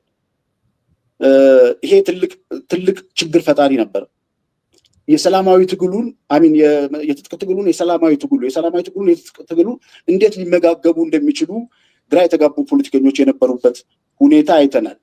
ከዛ በመቀጠል ግን የካሊቲ አገዛዝ ሰዎችን ማፈን መግደል ሲጀምር በግለሰብ ደረጃ እነ ኒሻ ያደርጉት የነበረው ህዝቡን የማንቃት ነገር፣ ከዛ በመቀጠል ደግሞ የፖለቲካ ፓርቲዎቹ በይበልጥ ደግሞ የሰላማዊ ትግሉን እናካሄዳለን የሚሉት የፖለቲካ ፓርቲዎቹ ማህበረሰቡን በማደራጀት ደረጃ የነበረባቸውን ትልቅ ድክመት እዛ ውስጥ አይተናል። ከዛ በማስከተል የማስተባበር ስንፈት እንደነበረባቸው፣ ምክንያቱም በመካከል አንዳንድ ካለምንም ፓርቲ የሚነሱ እንቅስቃሴዎች እንደነበሩና ወዲያው በካሊቲ ሲደፈቁ መጽሐፉ ላይ እናያለን። አንድ የሰላማዊ ትግል ለማራመድ የተቋቋመ ፓርቲ ቀድሞ ለማህበረሰቡ ስለ ሰላማዊ ትግል በቂ አዌርነስ ሳይሰጥ፣ አገሪቷ ስላለችበት ተጨባጭ ሁኔታ በደንብ ሳያስተምር፣ ከዛ በኋላ ደግሞ መጠቀም የሚገባትን መንገድ በሙሉ እየደረሰ ህዝቡ ማንቃትና ማስተባበር ሳይችል የነበረበት ሁኔታ እንደነበረ ሀገረ ካኦፔ በደንብ በግልጽ ታሳያለች። እነዚህ ነገሮች እንዳሉ ሆነው ካሊቲ አርቲፊሻል የሆነ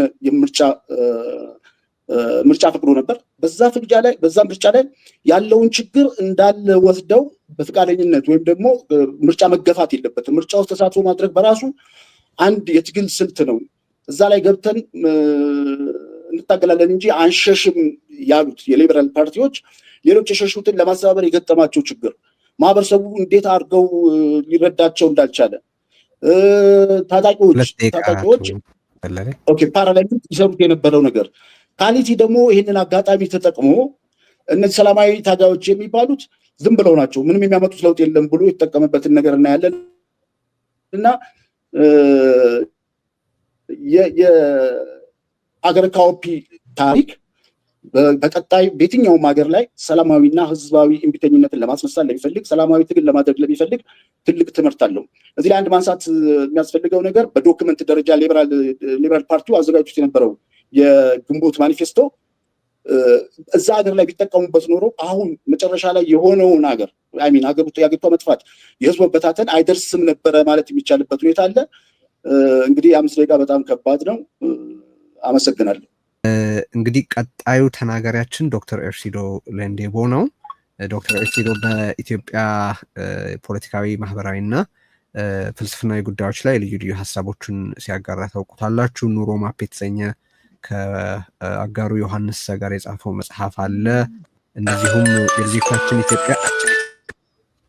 የልጆቻችን ኢትዮጵያ የተሰኘ የሬዲዮ ዝግጅትም እንደዚሁ በተለያዩ ጉዳዮች ላይ ውይይት የሚያቀርብ ነው። በልዩ ልዩ ሌሎች መንገዶችም ሀሳቡን ያጋራል።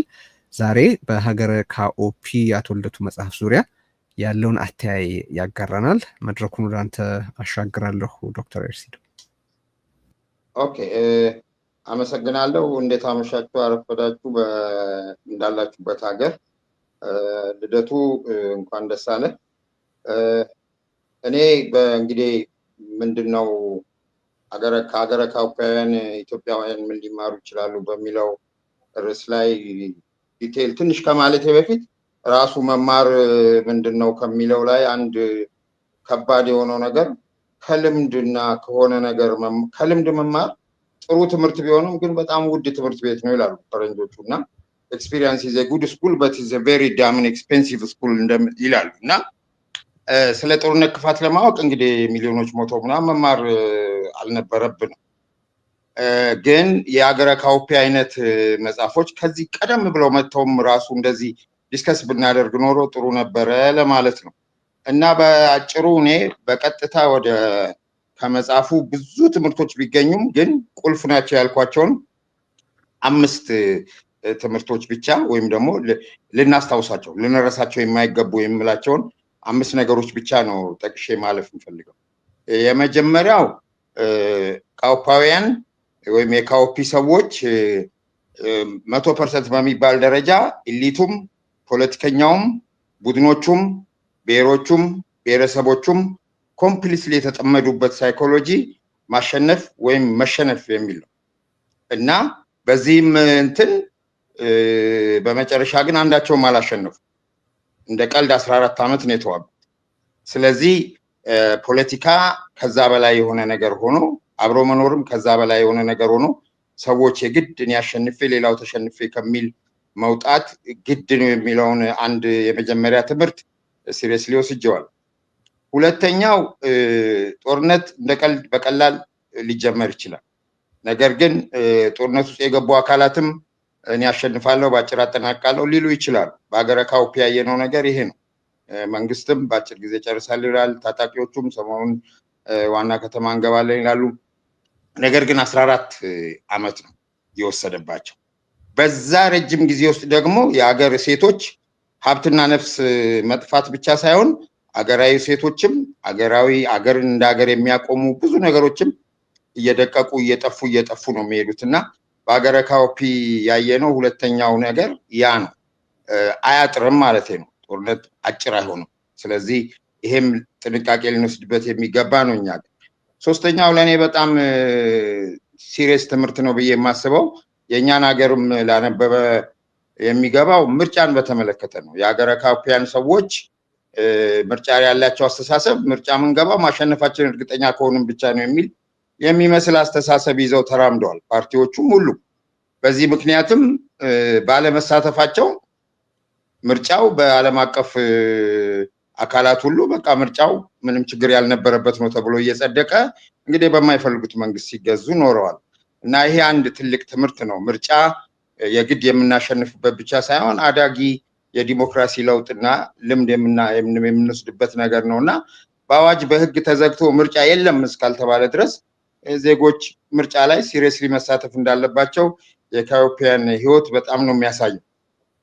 አራተኛውና ለኔ ሾኪንግ የሆነው ትምህርት በደራሲ ኒሻ በሊበራል በምትባለው ራኬል እና ሌሎችም ፖለቲካ ውስጥ አክቲቭ የሆኑ ያልሆኑ ሰዎች ላይ በመጨረሻ የደረሰው እልቂት የሚነግረን ነገር ምንድነው?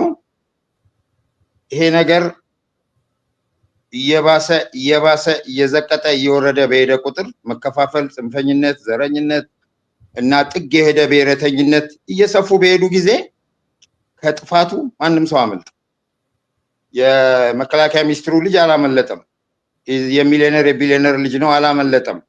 ስለዚህ ባለሀብትም ምሁርም ማንም መጀመሪያ ሲጀመር ያው ተራና ተርታው ሰው ቢሆንም የመጀመሪያውን ገፈት የሚቀምሰው ነገሩ ግን ወደ መጨረሻ ሲመጣ ማንም ከዚህ ነገር ሊያመልጥ እንደማይችል የሀገረ ካኦፒ ታሪክ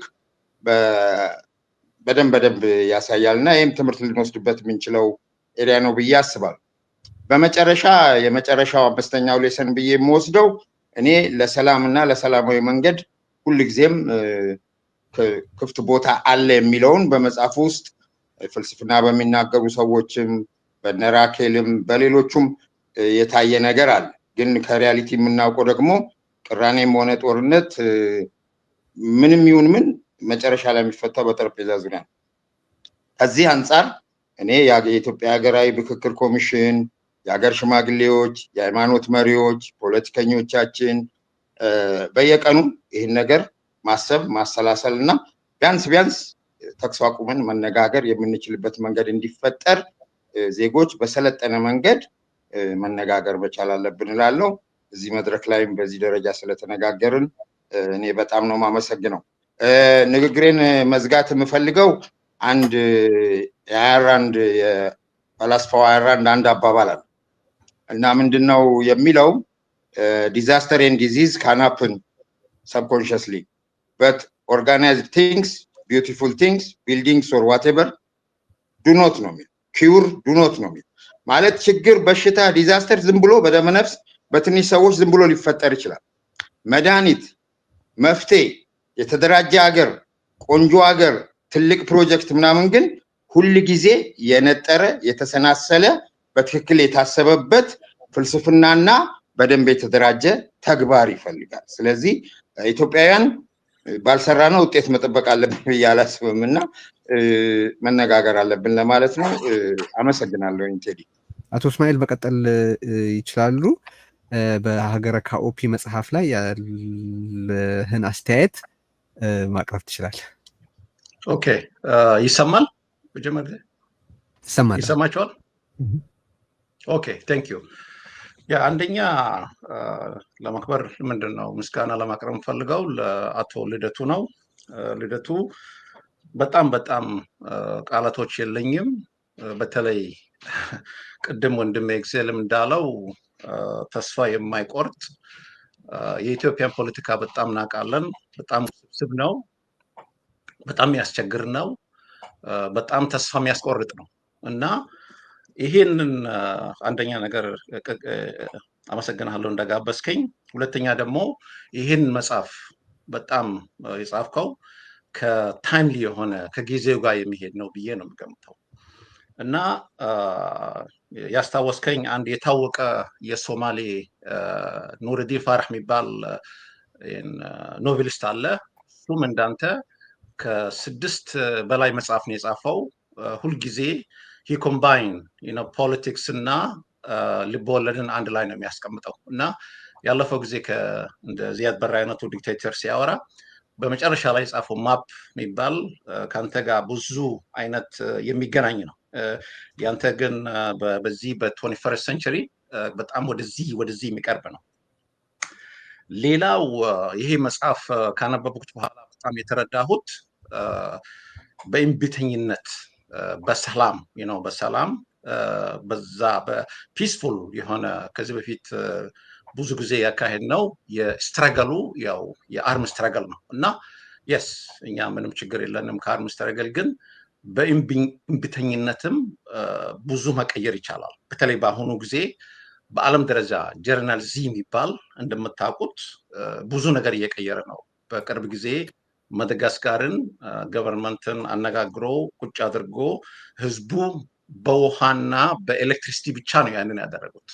ከዛም በቅርብ ጊዜ እንደ ድሮ እንደ ኃይለ ሥላሴ ጊዜ የነበረው አይነት ሞሮኮ ኪንግ የሆነው እሱንም እጁን ጠምዝዞ በየሳምንቱ ሰላማዊ ሰልፍ እያካሄዱ እና እሱ በዛ መነጽር ካየነው በጣም ጠቃሚ ይሆናል ብዬ ነው። ግን ልደቱ ከዚህ በፊት አንድ የሰማሁት ሲናገር ምንድን ነው ያለው? የአርምስ ስትረገሉማ ከገቨርንመንቱ ጋር ያለውን ቋንቋ በደንብ ያውቃል። የኛ ግን ከዚህ ነን ቫይለንስ የሆኑት ግን በዝምታ ነው እና እስቲ ራሳችን ደግሞ ቮይስ ማሰማን አለብን ብሎ ነው የተናገረው እና በጣም በጣም ትክክለኛ ነው ብዬ ነው ማምነው። ሌላው ደግሞ በጣም ከዚህ ከመጽሐፍ ያየሁት እና የተገነዘብኩት የተማርኩት የተለያየ አይዲያዎችንም ቢኖረን ትልቁ ችግራችን ወደ በቃ የኢትዮጵያ ፖለቲክስ ዚሮ ሰም ነው እና ከዛ እንዴት እንደምንወጣ ነው የሚያስተምረው እና ምንድን ነው የሚለው ምንም እንኳን በአስተሳሰብ ልዩነት ቢኖረን በአርምስ ስትረገልም ይመን በነን ቫይለንስ ይመን መጨረሻ ላይ የምንፈልጋት እቺ ኢትዮጵያ ወደ ሰላም የምትሄድበት ሁላችንም የምናይባት ከዛ እንደ መነጽር መኖር ያለበት ያ ነው የሚያስተምረን እና ይሄ ጥሩ አይነት ሜሴጅ ነው የሚያስተምረው በተለይ ከተለያዩ አይዲያዎች እና ከተለያዩ ፖለቲካል ሲቪክም ሶሳይቲ እሱን በጣም ጥሩ ነው ብዬ ነው የምገምተው። መጨረሻ ላይ ደግሞ አንድ ይሄ የትራንዚሽናል አይነት መዋቅር የምንስማማበት በአሁኑ ጊዜ ኢትዮጵያ የሚያስፈልጋት አንደኛ ሰላም ነው። ለሁላችንም ሰላም ያስፈልጋል። ከየትም ቦታ መተን ሰላም ያስፈልጋል። ሁለተኛ ደግሞ ይሄ ሀገረ መንግስት ሁላችንም ያው የተለያዩ አይዲያዎችንም ይዘን መጨረሻ ላይ ግን ማራቶናችን ሩጫችን ወደ 4 ኪሎ እና ከዛ በፊት ከመድረሳችን በፊት ለምንድን ነው በአንድ አይነት ፍኖተ ካርታ አይነት ነገር ተስማምተን የተለያየ አይዲዮሎጂም ሊኖሩ ይችላሉ። እናውቃለን ድሮ 60 የነበሩት 70 አንዱ ማርክሲስት ሌላው ታውቃላችሁ የኢሃፓና ምንድነው የኢፒአርፒ ሁኔታ በምን እንኳን በአንድ አይነት ርዕዮተ ዓለም ቢያምኑ መጨረሻ ላይ ግን ልዩነታቸውን ወደ ጎን አስቀምጠው አሁን ይሄ መጽሐፍ እንደሚያስተምረው አንድ ላይ ወደንም ጠላንም ሁላችንም ኢትዮጵያኖች ነን እና መጨረሻ ላይ ለማለት የምፈልገው ጥሩ ነው ይሄ መጽሐፍ ምንድነው የሚያስተምረን፣ ግን እኛም አዝ ኢንዲቪጁዋል ድርሻችን መውጣት አለብን ብዬ ነው የምገምተው። አንደኛ ነገር ከኔም ጀምሮ ይሄንን መጽሐፍም ገዝተን በተለይ ደግሞ ሌላ ሁለተኛው ደግሞ አገር ቤት ያሉት ወንድሞቻችንና እህቶቻችን እንዲደርሳቸው ማድረግ አለብን ብዬ ነው የምገምተው እና ልደቱ የራሱን ድርሻ ጨርሶታል። የኛ አሁን ግን ይሄ መጽሐፍ እንደ ማርቲን ሉተር ኪንግ ሌሎቹ ወደዛ ወደ አገር ቤት እንዲሄድና ይሄ ተግባራዊ እንዲሆን ደግሞ የሁላችንም ስራ ብዬ ነው የምገምተው እና በዚህ ጨርሳለሁ። በጣም አመሰግናለሁ።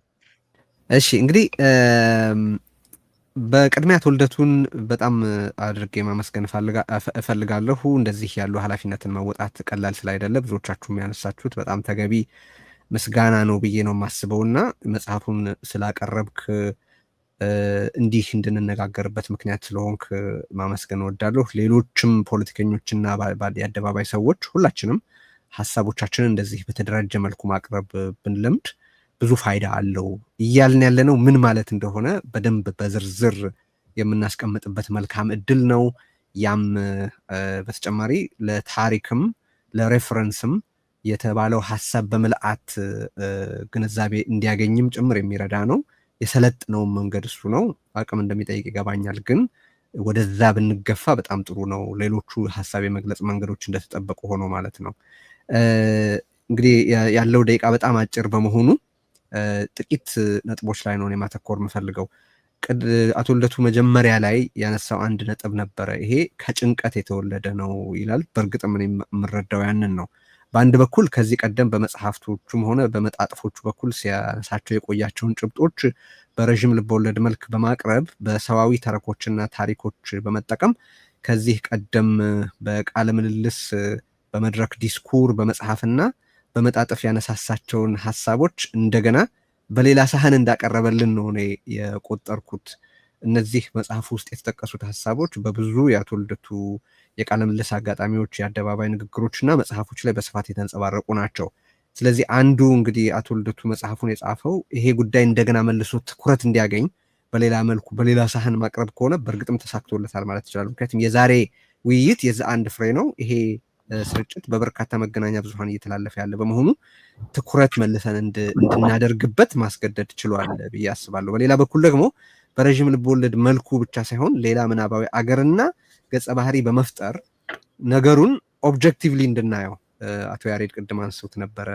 በስምና በሌሎች አላስፈላጊም ባይሆኑ ግን ዝርዝር በሆኑ ጉዳዮች ላይ ስንጨቃጨቅ ዋናውን ስዕል እንዳንስተው ያደረገ ነው የሚል ነገር አንስቷል። ግን እንደሱ ማድረግ የተሳካለት አይመስለኝም እኔ። ምክንያቱም መግቢያው ላይ ያሳስባል አቶ ልደቱ ይሄ ነገር የፈጠራ ነው እንጂ ገሌን ወይም ያንን የተመለከተ አይደለም የሚልና ግን መልሶ ደግሞ ኦፍኮርስ የኢትዮጵያ ሁኔታ ተገናዝቦን የተጻፈው ይላልና ማዛመዳችን አይቀርም፣ ሊቀርም አይገባም፣ እንዲገናዘብም ነው የጻፈው ብዬ ነው የማስበው። ስለዚህ ኦብጀክቲቭሊ እንድናየው ወጣ ብለን ሁኔታዎችን እንደ ሌላ ሀገር ቆጥረን ችግሩን ከውጭ ሆነን ዳያግኖስ እንድናደርገው ማድረግ ተሳክቶለታል ወይ ብንል እኔ አይመስለኝም።